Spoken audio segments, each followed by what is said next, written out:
ने कहा कि गोपियों, स्वागतम महाभागा। वैसे तो सब भगवान का स्वागत करते हैं, भगवान को पुष्प अर्पित करते हैं, भगवान के लिए कुछ अच्छी बात कहते हैं, लेकिन आज भगवान स्वयं कहते हैं गोपियों के लिए स्वागतम ओ महाभागा। हे महाभाग्यवान गोपियों, आपका बहुत बहुत स्वागत है। प्रियम किम करवाणी वाह।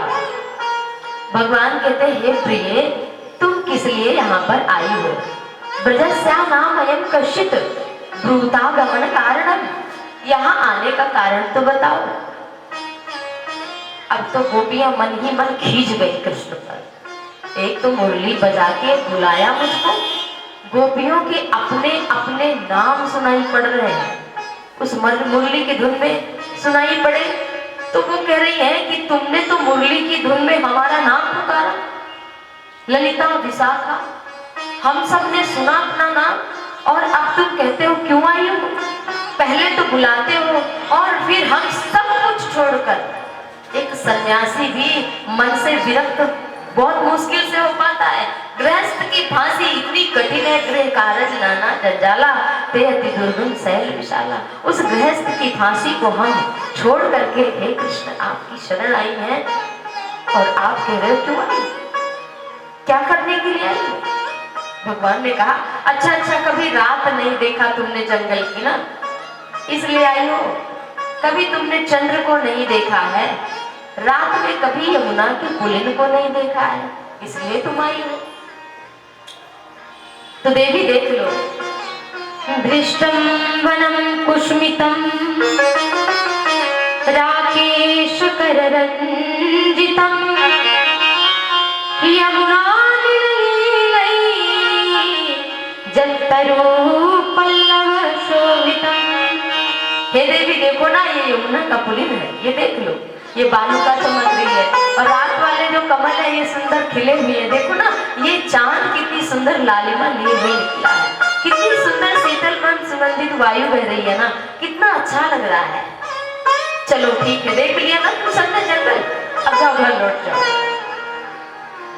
गोपियों ने कहा लो कर लो बात, हम ऐसी थोड़ी ना चली जाएंगी। आज या तो तुमसे मिलेगी और या तो हमारा प्राण जाएगा, या तो तुम्हारे साथ हम रहेंगे। भगवान समझाते हैं कि देखो कोई नारी हो तो उसे अपने पति की सेवा करनी चाहिए।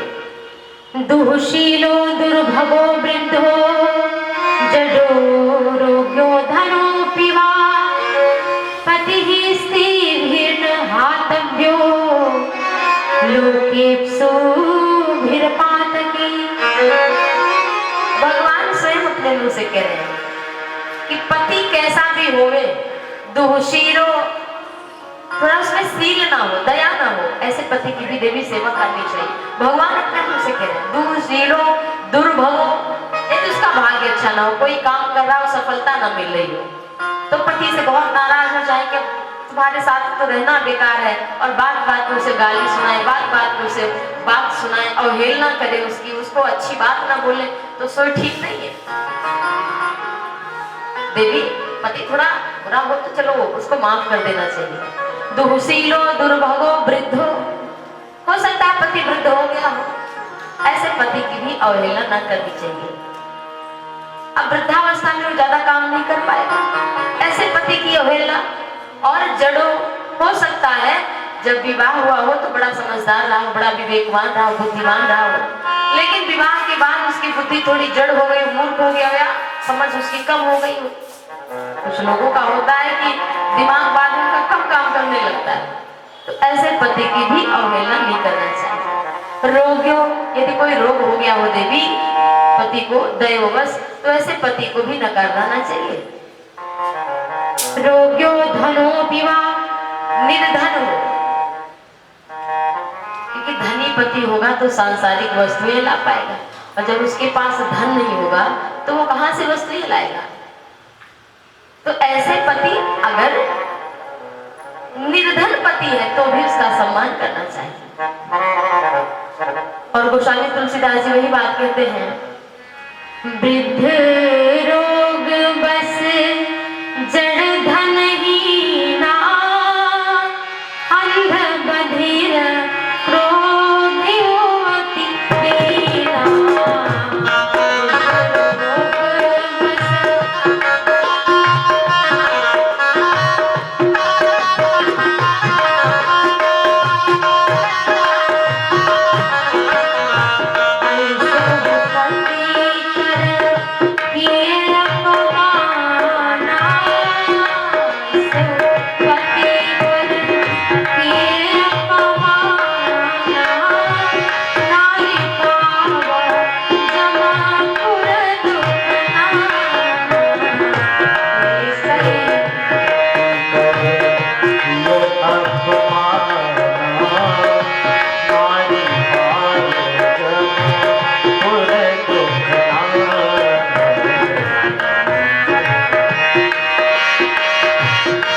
तुलसीदास जी ने कहा है, नारी का केवल एक धर्म है।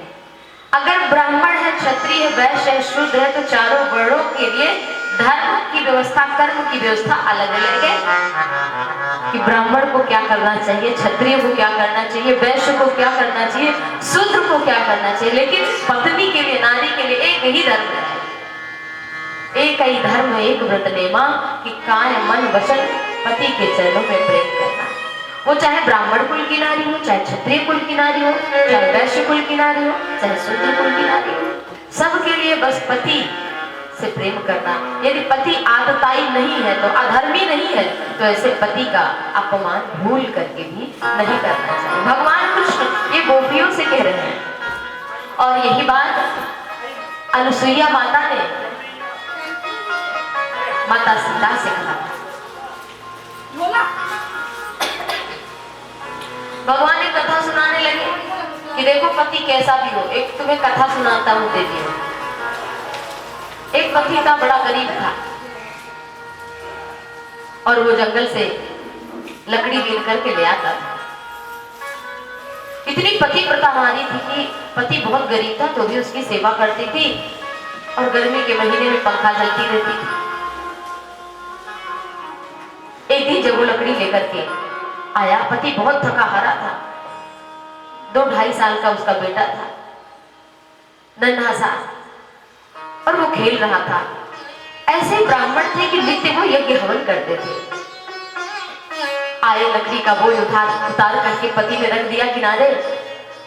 पत्नी बड़ी दयावान हो गई, हमारे पति कितनी मेहनत करते हैं, जबकि इतनी गरीबी है कि लकड़ी बेच करके जीवन यापन करना पड़ रहा है, लेकिन फिर भी पत्नी का प्रेम इतना अधिक है कि मेरे पति है, मेरे सर्वस्व, मेरे प्राण है, मेरे धन है, मेरे जीवन है, मेरे सर्वस्व है।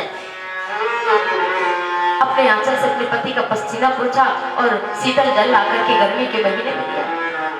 अपने गोद में पति का सिर रख लिया और कहा, हे स्वामी आप थोड़ा आराम कर लो। और थोड़ी ही दूर पर अग्नि हवन कुंड, जिसमें नित्य वो हवन करते थे, यज्ञ करते थे, उसकी आहुति कभी बुझती ना थी, अग्नि सदैव जलती रहती थी।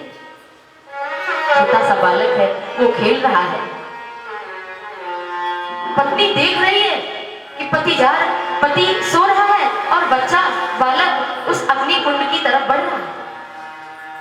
बोले श्री बांके बिहारी लाल की जय हो। पत्नी को पता है कि हमारा बच्चा हो सकता है अग्नि कुंड में गिर जाए, लेकिन पति देवता सो गए हैं गोद में सिर रखकर, इसलिए इतना पातिव्रत धर्म का पालन, अपने सतीत्व बल के प्रभाव पर बैठी है कि हमारे बच्चे को हो सकता है कुछ ना हो, यज्ञ देवता बचा ले।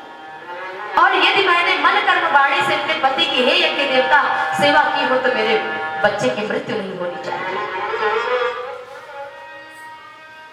बालक गया और अग्नि कुंड में गिर गया। पति सो रहे, उठ नहीं रहे, उठा भी नहीं रही है पत्नी, और जैसे वो रोई तो आंखों से आंसू गिरे और पति देवता के गाल पर गिरे आंसू। जब गीला लगा तो उठकर बैठ उठे, भी क्यों रो रही, क्या हुआ? अरे हमारा बालक अग्निकुंड में गिर गया। भगवान श्री कृष्ण कहते हैं, देवी दौड़ते दौड़ते वो दोनों पति पत्नी गए, देखा तो बच्चा मरा नहीं था, उसका एक बाल भी नहीं जगा था, वो तो यज्ञ कुंड में, अग्नि कुंड में खेल रहा था। देवी ये किसका प्रभाव था पता है? ये सतीत्व का प्रभाव। मन कर्म वाणी से किसी दूसरे पुरुष के बारे में सोचा ही नहीं था उस नारी ने, तो उसके पास ऐसी शक्ति आ गई केवल और केवल नारी धर्म का पालन, पति धर्म का पालन करने से। गोपियां नीचे सिर कर के पृथ्वी को कुरेदने लगी कि ये हमें बड़ी कथा सुना रहे हैं कि पति के पास जाओ और परम पति मिले। ये धर्म है, पति की सेवा करना धर्म है, लेकिन परम धर्म क्या है? गोपियां कहती है ना महाराज, जैसे तुम्हें 2-4 कथाएं पता है ना, ऐसे हमको भी 4-6 कथाएं हमको भी आती है, तो हम भी सुनाते हैं। सुन लो एक कथा, हमको भी पता है। पति था, गरीबी था, बहुत गरीबी थी घर में, और पति ने सोचा कि देखो यहाँ काम धंधा चल नहीं रहा है, तो शहर प्रदेश में जाकर कुछ धन कमा के ले आओ जिससे घर का खर्चा चले। पति चला गया।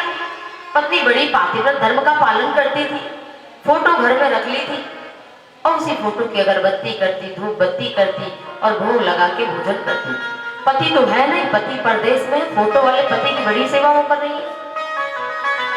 और एक दिन ऐसा हुआ कि समय बीता, पति जो परदेश में गया था वहां बहुत सारा पैसा कमाया और पैसा कमा करके घर लौटा और कुंडी खटखटाई। उस समय जो पत्नी है वो फोटो वाले पति की आरती उतार रही है। अब बताओ प्रभु कि जो फोटो वाले की आरती करनी चाहिए या जो परदेश से पति आ गया है उसका स्वागत करना चाहिए? भगवान ने कहा लो कर लो बात। अरे जब वास्तविक पति आ गया है तो फोटो वाले पति की सेवा करने की क्या जरूरत? उसको बुलाओ, उसको पानी पिलाओ। अरे फोटो वाले पति को क्या पानी दोगे तो उसका पेट भरेगा? अरे जब साक्षात आ गया है तब फिर उसको ना पानी पिलाओ, उसको भोजन दो ना।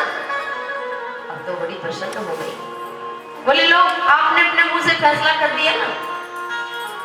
अरे वो तो फोटो वाले पति हैं जिनको छोड़कर मैं आई हूं। ध्यान से सुनना, गोपियां कहती हैं जिन पतियों को मैं छोड़कर आपके लिए आई हूं ना, वो फोटो वाले पति हैं, कुछ ही दिन के लिए है, फोटो फिर खराब होने वाली है। और आप तो परम पति हैं, आत्मा के पति परमात्मा। लेकिन ध्यान रखना भैया, गोपी कोई न बन जाना कि कल से जाओ तो बस यही बात हो जाए कि नहीं कथा में तो हमने सुना था भैया फोटो वाले पति हैं। ये तो उनके लिए जिनके भीतर गोपी जैसा भाव आ गया कृष्ण कि हमारे कृष्ण ही सर्वस्व है, उनके लिए है। और साधारण नारी के लिए कि वो घर में रहकर पति की सेवा करते हुए भगवान का भजन करें। हाँ, अगर मीरा जैसा प्रेम हो गया है तो उसे अपने पति का त्याग करने में भी कोई दोष नहीं है। वो बुद्ध की तरह, बुद्ध अपने छोटे से बालक को छोड़ करके चले गए थे तो उनको कोई दोष ना लगा। अगर वो संसार को छोड़कर अपने पति या अपने पत्नी को छोड़कर पर पुरुष पर नारी में आसक्त हो रहा है तो ये महान धर्म है। लेकिन अगर वो अपने परिवार को छोड़ करके फिर भगवान की तरफ केवल और केवल उनकी शरणागति ग्रहण कर लेता है, उनका हो जाता है, तो उसमें कोई दोष नहीं होता। इसलिए अगर आपका मन इतना पक्का नहीं कि हम केवल गोविंद के तो घर में रहो और वहीं भैया गोपी जैसा भाव तो होना चाहिए। यो दो बने मथनो पलेपने कि दुहते समय, गाते समय, खाना बनाते समय हर समय कृष्ण का गुणगान, कोई इच्छा नहीं, कोई कामना नहीं, मन में केवल गोविंद बसे। तो जब भगवान ने कहा अब तो प्रभु मुझे अपनाना ही पड़ेगा। भगवान ने जब ऐसा कहा तो गोपियों के साथ भगवान ने फिर रास रचाया। रासो वही सास, जहाँ सभी प्रकार के रस हैं। और रास का मतलब जानते हो, श्री कृष्ण भगवान की जो कथा है श्रीमद् भागवत, आप सभी जो पहले दिन से सुन रहे हैं, इसमें 18,000 श्लोक है, 12 स्कंद है, 335 अध्याय है। लेकिन जो दसम स्कंद में रास पंचाध्याय है, ये भगवान के शरीर में देने वांगमयी मूर्ति प्रत्यक्षा वर्तते हरे। भागवत भगवान का रूप तो है, लेकिन भगवान के सूर्य से हम सबके रूप में हमारा प्राण भी तो है। तो ये पंच प्राण है, अपान व्यान समान उदान कृकल देवदत्त धनंजय इत्यादि 10 प्राण है, मुख्य 5 है। उन 5ओं में एक गोपी गीत जो है वो मुख्य प्राण है। तो भगवान ने महाराज किया, गोपियों को अभिमान हो गया, अरे हम बड़भागी हैं, तभी तो हमारे साथ कृष्ण रास रचा रहे हैं। और भगवान जैसे ही हमारे भीतर आता है अभिमान, वैसे ही भगवान चले जाते हैं और भगवान अंतर्धान हो गए। तासाम तद सौभगमनं वीक्ष्यमानं च केशवः प्रसमाय प्रसादाय तन्त्रैवान्तर्धीयत। तासाम तद सौभगमनं, जिस समय सौभाग्य का कृष्ण कि हमारे साथ रास रचा रहे हैं, हम कृष्ण के साथ नहीं, हमारे साथ कृष्ण रास रचा रहे हैं, ये गोपियों के मन में जैसे ही आया, वीक्षमानं च केशव मानम, जब वीक्ष मैंने देखना, जब कृष्ण ने ये बात देखी, केशव कृष्ण ने देखा, तो प्रसमाय प्रसादाय तत्रैवान्तर्धीयत, उसी समय भगवान गोपियों के मध्य से चले गए। और जब भगवान अंतर्धान हो गए तो गोपियों को लगा कि शरीर से प्राण निकल गया है, गोपियों को लगा कि आंखों की ज्योति निकल गई है। ऐसे लग रहा है कि जैसे नदी सूख गई हो, ऐसे लग रहा है कि जैसे आंख है लेकिन दिखता कुछ नहीं, शरीर तो है लेकिन उसमें प्राण नहीं है। इस प्रकार से गोपियों को आभास हो रहा है और गोपियां भगवान श्री कृष्ण को रुदन करते हुए ढूंढ रहे हैं। भगवान कहीं थोड़ी ना गए, भगवान तो हमारे हृदय में। गोपियों के अंदर इतनी तन्मयता प्यारे को ढूंढने में आ गई कि जड़ क्या है चैतन्य क्या है इसका भाव नहीं रहा। एक गोपी गई पीपल के पास और पीपल से पूछने लगी कि आप तो वृक्षों में सर्वश्रेष्ठ हो, अश्वत्थः सर्व वृक्षाणाम। आप, भगवान ने कहा कि मैं वृक्षों में पीपल हूँ, तो आप तो भगवान हो, आप ही बता दो कि हमारे प्यारे प्राण प्रिय गोविंद कहाँ चले गए। जब पीपल कुछ नहीं बोला तो कहा इस पे सब जल चढ़ा लेना, तो हमारी तरह इसे भी अभिमान आ गया है। सही, यहाँ से भी कृष्ण ये नहीं बता पाएंगे कहाँ चले गए। बरगद से पूछा, कहा अरे भगवान शिव ने तो इनके नीचे विश्राम किया है, इसलिए इसको भी अभिमान हो गया है। बड़ी बड़ी दाढ़ी है इसकी, इसे अभिमान हो गया है कि बड़ा ज्ञानी है। आगे जब गई गोपियां तो लिखा है कि नाग, पुन्नाग, केसर, चंपा आदि लताओं से, वृक्षों से, धरती माता से पूछती हैं कि हमारे प्यारे कहाँ गए।